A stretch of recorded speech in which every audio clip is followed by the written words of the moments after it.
अहोभाव कैसे बढ़ाएं। अहोभाव को जानने के पहले आओ जानते हैं शिकायत भाव क्या है। क्योंकि जहाँ हम जीते हैं, जहाँ एक संसारी जीता है, वह शिकायत भाव में ही जीता है। जो नहीं है उसको महसूस करना शिकायत भाव है। और एक विचित्र बात है कि मन का स्वभाव ही शिकायत भाव में रहता है। मन हमेशा उसको देखता है जो उसके पास नहीं है, एक नकारात्मक भाव में जीता है। इसको निगेटिव एटीट्यूड कहते हैं। जो नहीं है बस मन उसके ख्याल में जीता है। तो इसीलिए मन एक शिकायत भाव में जीता है, और जो शिकायत भाव में जीता है वो संसारी है। इससे कोई फ़र्क नहीं पड़ता कि वो बाज़ार में रह रहा है कि हिमालय में रह रहा है। अगर मन में शिकायत है तो वह संसारी ही कहा जाएगा। जिसके लिए गौतम बुद्ध कहते हैं, गौतम ने कहा भिक्षुओं सुनो, मन ही सुख दुख का मूल हो। ये मन ही कारण है, चाहे सुखी चाहे दुखी। कैसे? जो है उसका कर्ता न मान, जो नहीं मिला तो परेशान। यही मन का स्वभाव है। नहीं पर उसकी नज़र है। मन है अशांत तो जो भी करो आएगा दुख अनिवार्य हो। और इस नकारात्मक भाव के कारण, इस शिकायत भाव के कारण मन हमेशा दुखी रहता है और अशांत रहता है। अब आओ जानते फिर अहोभाव क्या है। जो है उसके प्रति धन्यता का भाव अहोभाव है। यह सकारात्मक भाव कहा जाता है। एक पॉजिटिव एटीट्यूड इसको कहते हैं। इस पर नज़र उस पर है जो हमारे पास उपलब्ध है, जो हमें प्राप्त है। और इस प्रकार के अहोभाव में जीता है वह साधक है। चाहे वो परिवार में रहता है, चाहे जंगल में रहता है, इससे साधक होने का कोई फ़र्क नहीं पड़ता है। तो फिर ये जो अहोभाव की बात हम कह रहे हैं, इसके लिए गौतम बुद्ध क्या कह रहे हैं, जैसे चक्का पीछे पीछे बैलों के चलता जाता है। बैलगाड़ी देखते हो, आगे आगे बैल जाता है, पीछे पीछे चक्का चलता है।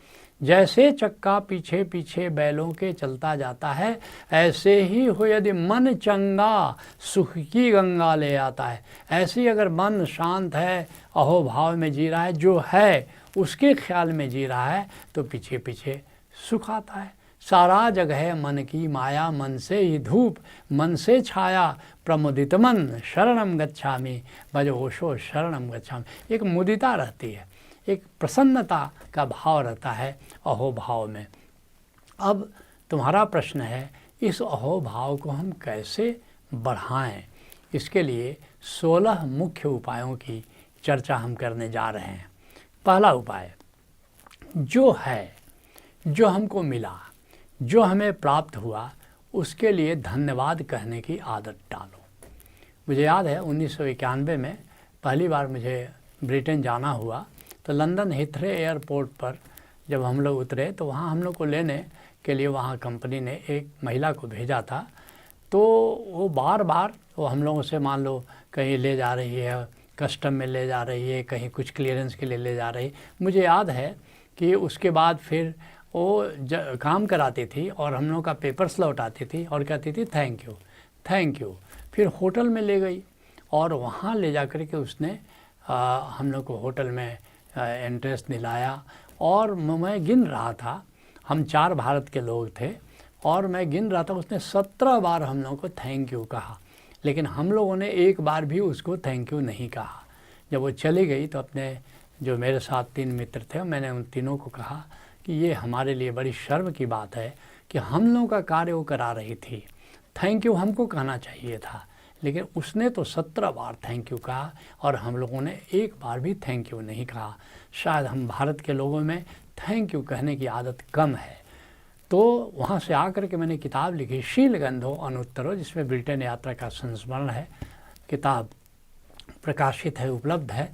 तो उसमें हमने इस बात का जिक्र किया है कि हमें थैंक यू कहने की आदत डालनी चाहिए।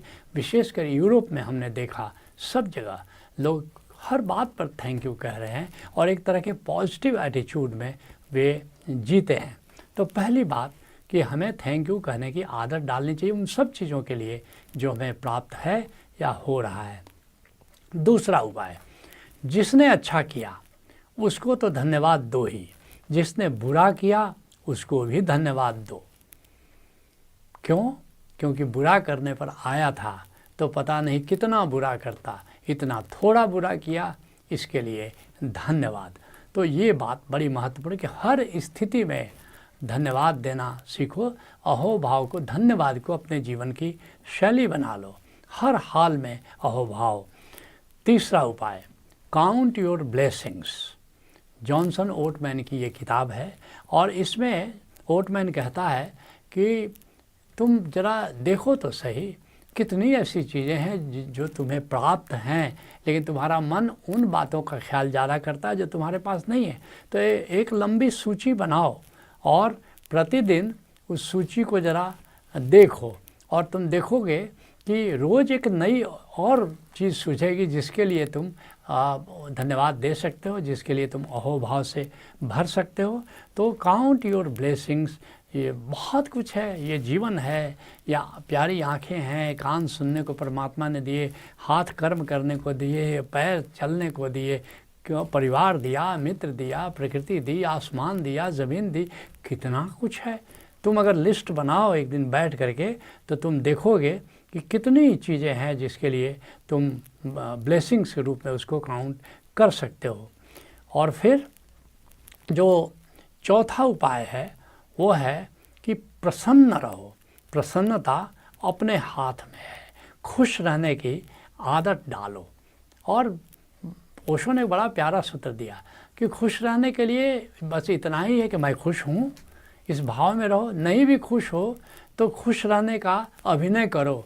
ओशो तो यहाँ तक ओशो कहते हैं कि अगर अभिनय भी खुश रखने का करोगे तो एक दिन सचमुच में खुशी आ जाएगी। तो ये बड़ी प्यारी बात है कि एक प्रसन्न रहो और प्रसन्नता हमारे हाथ में है। खुश रहने की आदत डालो। ऋषि हमारा कहता है सुखस्य दुखस्य न कोपि दाता। सुख और दुख का देने वाला कोई दूसरा नहीं है। अब परो ददाति इति विमूढ़ चेता, दूसरा हमें सुख देगा, दूसरा हमें दुख देगा, ये मूढ़ व्यक्ति ऐसा करता है। पांचवा उपाय, आज जो तुम हो, कितने शिक्षकों, कितने लेखकों, कितने कवियों, कितने साहित्यकारों का तुम पर प्रभाव है जिन्होंने तुम्हारे जीवन को इतना खुशहाल किया, इतना उन्नत किया, इतना विकसित किया। तो उन सब के प्रति उन्हें याद करके किन लेखकों का, किन साहित्यकारों का, किन शिक्षकों का, कुछ शिक्षक होंगे तुम भूल नहीं पाते हो, ज़रा उनको याद करो और उनके प्रति अहोभाव व्यक्त करो। छठा उपाय, उन सभी मित्रों को याद करो और उन सभी सहयोगियों को जो तुम्हारे कार्यस्थल पर तुम्हारे कोई बॉस के रूप में रहा, कोई सबॉर्डिनेट के रूप में रहा, कोई सहयोगी के रूप में रहा। तो इस तरह से उन मित्रों और सहयोगियों के प्रति अहोभाव व्यक्त करो जिन्होंने तुम्हारा सहयोग किया, हाथ बढ़ाया और जिसके कारण तुमने उन क्षणों को एंजॉय किया, उन क्षणों में तुम खुश हुए। तो निश्चित उनको धन्यवाद दो। सातवां उपाय, माता पिता, पति पत्नी, बच्चों और परिवार के प्रति अहोभाव व्यक्त करो, क्योंकि तुम्हारा अकेलापन उन्होंने दूर किया, तुम्हारे जीवन को इतना खुशहाल किया, तुम्हारे जीवन को इतना समृद्ध किया। आठवां उपाय, उन किसानों को, उन जवानों को जिनको तुम जानते भी नहीं हैं, उन वैज्ञानिकों को, डॉक्टरों को, इंजीनियर्स को, जिन्होंने आज जीवन तुम्हारा समृद्ध किया, उद्योगपतियों को, व्यापारियों को। आज जो तुम्हारे पास जो भी सामान पहुंच रहा है, जो भोजन पहुंच रहा है, कोई किसान किसी खेत में मेहनत कर रहा था, उसकी बदौलत तुम्हारी थाली में आज अन्न पहुंच रहा है, क्या उसके प्रति थोड़ा अहोभाव नहीं बनता? ऐसे ही हमारे जवान वहाँ जान दे रहे हैं सीमा पर, क्या उनके कारण हम आज सुरक्षित नहीं हैं? क्या उनके प्रति हमारा अहोभाव नहीं बनता? और फिर नौवां उपाय, सद्गुरु के प्रति अहोभाव, जिन्होंने आत्मज्ञान दिया, जिन्होंने परम ज्ञान दिया, जिन्होंने हमें परमात्मा से जोड़ा, क्या उनके प्रति हमारे मन में अहोभाव नहीं पैदा होता? तो गुरु के प्रति अहोभाव। और 10वां उपाय, उन तमाम संतों, बुद्धों, अवतारों, पैगंबरों, तीर्थंकरों, फ़कीरों के प्रति अहोभाव, जिन्होंने सत्धर्म की स्थापना के लिए योगदान दिया और अगर आज सत्धर्म स्थापित करने के लिए अगर इन्होंने योगदान नहीं दिया होता तो तुम कल्पना नहीं कर सकते असुरों के हाथ में हमारी ज़िंदगी कितनी दुखी होती, इसकी तुम कल्पना भी नहीं करते। ये 11वां उपाय, गोविंद के प्रति अहोभाव, जिसने जीवन दिया, जो हमारे प्राणों का आधार है, जो हमारा लालन पालन करता है, क्या उस परमात्मा के प्रति अहोभाव नहीं बनता? फिर 12वां उपाय, ये परमात्मा के ओर से कितने देवता गण लगे हुए हैं इस सृष्टि के संचालन के लिए, जो हमारे जीवन का संचालन करते हैं, और इस तरह से जीवन के संचालन में उनकी भूमिका के प्रति हमारा अहोभाव बनता है।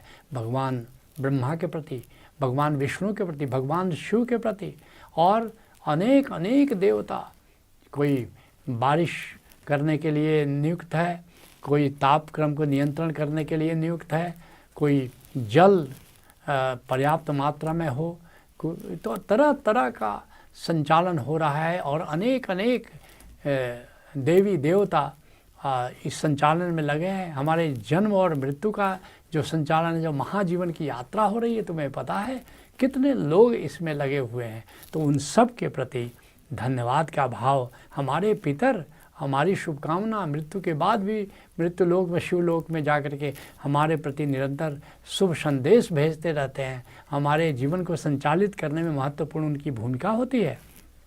13वां उपाय, प्रकृति, आकाश, सूर्य, चंद्र, सितारे, इनको धन्यवाद दो। अगर सूरज नहीं होता तो धरती पर जीवन नहीं होता, उससे हमको प्रकाश मिलता है, अग्नि मिलती है। ऐसे ही आकाश, विराट आकाश, सोचो तो एक सामयाना लगा होता, जीवन कितना कितना क्या होता जीवन, लेकिन इतना विराट आकाश है, कितना फैलाव है। और फिर चंद्रमा को देखो, कितनी शीतलता देता है, रात में भी उजाला देता है। अनंत अनंत तारे, कितना विराट। अगर ये तारे ना हो तो फिर क्या आकाश की रात में शोभा हो सकती थी? इनके प्रति धन्यवाद भाव से भरो। और फिर 14वां उपाय, ये बादल, ये समंदर, ये नदियाँ, ये झरने, ये झील, ये पर्वत और ये वृक्ष, क्या इनके प्रति अहोभाव मन में नहीं पैदा होता? अगर वृक्ष नहीं हो तो हमें ऑक्सीजन ही ना मिले, कार्बन डाइऑक्साइड ही कार्बन डाइऑक्साइड, और जीवन कितना दिन चलता? और फिर 15वां उपाय, पृथ्वी, जल, अग्नि, वायु, आकाश, इन तत्वों से हमारा जीवन निर्मित है, क्या इनके प्रति हमारा अहोभाव नहीं बनता? और फिर 16वां उपाय कि स्वयं के प्रति अहोभाव, अपने मन के प्रति अहोभाव, जो सत्धर्म के मार्ग पर हमें ले आया। गौतम बुद्ध कहते हैं, मन ही सबसे है बड़ा मित्र, मन जन्म जन्म का बैरी है। मन ही ले जाता मधुशाला, मन ही ले जाता मंदिर है। मन हो जाए सन्मित्र अगर, तो जीवन कितना हो सुंदर। सन्मित्रम शरणम गच्छामि, भज ओशो शरणम गच्छामि। इसलिए स्वयं के प्रति अहोभाव, अपने मन के प्रति अहोभाव, और फिर देखोगे कि दिन प्रतिदिन अहोभाव बढ़ता चला जाता है। अहोभाव हमारे जीवन की शैली हो जाता है, बस विशुद्ध अहोभाव बच रहता है।